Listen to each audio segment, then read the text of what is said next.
పాటు సినీ ప్రియులంతా ఎంతోగానో ఎదురు చూస్తున్న రోజు రానే వచ్చింది. పవన్ కళ్యాణ్ ప్రతిష్టాత్మక చిత్రం హరిహర వీరమల్లు ట్రైలర్ విడుదలైంది. పవన్ కళ్యాణ్ చారిత్రాత్మక యోధుడిగా కనువిందు చేస్తున్న చిత్రం హరిహర వీరమల్లు. ప్రముఖ నిర్మాత ఏఎం రత్నం సమర్పణలో మెగా సూర్య ప్రొడక్షన్ బ్యానర్పై ఏ దయాకర్ రావు ఈ యొక్క మూవీని అత్యంత భారీ బడ్జెట్తో తెరకెక్కిస్తూ ఉన్నారు.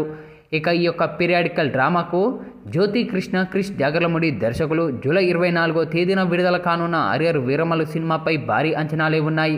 ఇక ఇప్పటికే విడుదలైన ప్రచార చిత్రాలు పాటలకు విశేష స్పందన లభించింది.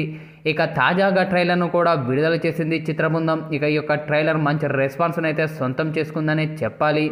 ఇక ట్రైలర్ 3 నిమిషాల నిడివిడితో రూపొందించారు. ట్రైలర్లో ప్రతి ఫ్రేమ్ అద్భుతంగా ఉంది. పవన్ కళ్యాణ్ని మునుపెన్నడూ చూడని విధంగా సరికొత్తగా కనిపిస్తూ ఉన్నారు.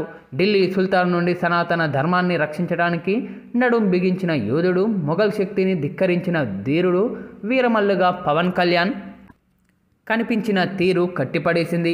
మొఘలుల సామ్రాజ్యంలో అత్యంత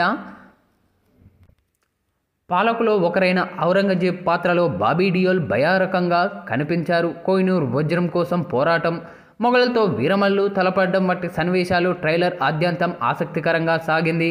గంభీరమైన రూపాన్ని కనబరుస్తూ సనాతన ధర్మం పట్ల మక్కువను వ్యక్తపరుస్తూ భయం అనేది ఎరుగని వీరుడు వీరమల్లుగా పవన్ కళ్యాణ్ కనిపించిన తీరు నా భూతో నా భవిష్యత్ అన్నట్లుగా ఉంది.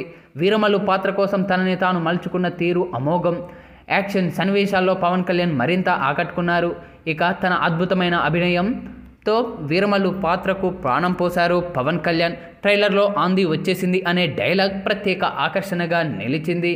మొత్తానికి మాత్రం ఈ యొక్క ట్రైలర్ ప్రతి ఒక్కరిని ఆకట్టుకుంటుంది. ఇక ఈ యొక్క ట్రైలర్ను చూసిన సినీ రాజకీయ ప్రముఖులు కూడా తమ శైలిలో ప్రశంసలు కురిపిస్తూ ఉన్నారు చిత్రబృందంపై.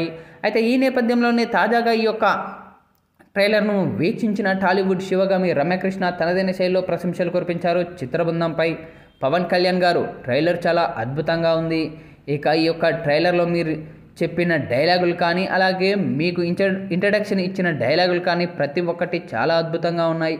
మరీ ముఖ్యంగా అందరూ నేను రావాలని దేవుణ్ణి ప్రార్థిస్తారు, కానీ మీరు మాత్రం నేను రాకూడదని కోరుకుంటున్నారు అంటూ వచ్చిన డైలాగ్ అయితే చాలా అద్భుతంగా అనిపించింది. ఇక ఇందులో వచ్చిన యాక్షన్ ఎపిసోడ్స్ కానీ, మీ యొక్క ఎంట్రీ విజువల్స్ కానీ, కీరవాణి అందించిన బ్యాక్గ్రౌండ్ బీజిఎం కానీ ప్రతి ఒక్కటి చాలా చూడముచ్చటగా ఉన్నాయి. పక్కా ఈ యొక్క ట్రైలర్ మరెన్నో రికార్డులను క్రియేట్ చేయాలని మనస్ఫూర్తిగా కోరుకుంటున్నాను అంటూ రమ్యకృష్ణ చేసిన ఈ వ్యాఖ్యలు ఇప్పుడు సోషల్ మీడియా మాధ్యమాల్లో వైరల్గా మారుతూ ఉన్నాయి.